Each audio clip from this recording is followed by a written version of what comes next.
د نجیب تارکي د مړینې اصلي علت ښکاره شو. دا چې ډاکټرانو ورته څه ویلي وو او کرکټ بورډ څنګه غفلت وکړ، په دغه ویډیو کې راسره وګورئ او مینه ټي وي چینل هم سبسکرایب کړئ. نجیب تارکی ولې مړ شو؟ نجیب تارکی په تیره شپږیزه کې د لوبې پر مهال له بل لوبغاړي سره ټکر وکړ چې سم له مخې له میدان څخه روغتون ته یوړل شو. شاوخوا 24 ساعته په روغتون کې بیخي بېهوشه و او هیڅ ښکته پورته یې نه پیژندل. کله چې نجیب په هوش راغی، اعصابو یې دومره ضربه لیدلې وه چې آن خپل پردی یې نه پیژنده.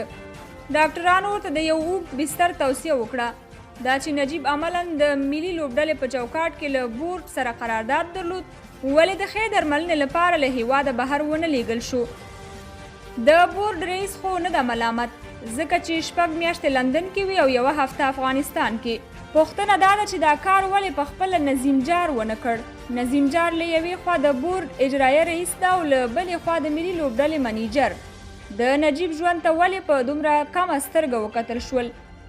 د ډاکټرانو د توصیې له مخې نجیب ته ویل شوي و چې ته به په خپل سر له کوره نه وځې، ځکه چې په ده به د اعصابو داسې یو ناڅاپي حمله راتله چې بیا به یې هیڅ خپل پردی نه پیژانده.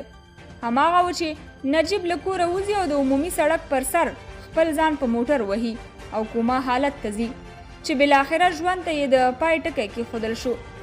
کپټان صاحب یې په ژوندیني حق وخوړ او د مخکې تګ مخه یې ورته ډب کړه او د بورډ چارواکو د خپلې بېغورۍ له امله نجیب جان آن د بلې دنیا میلمه کړ. نوټ: که د کرکټ بورډ په داخلي ګوندیو خبر سئ، د اشرف غني او ډاکټر عبدالله په ګوندۍ به شکر وباسئ، خو افسوس چې صدمه یې یوازې غریب بچی ویني.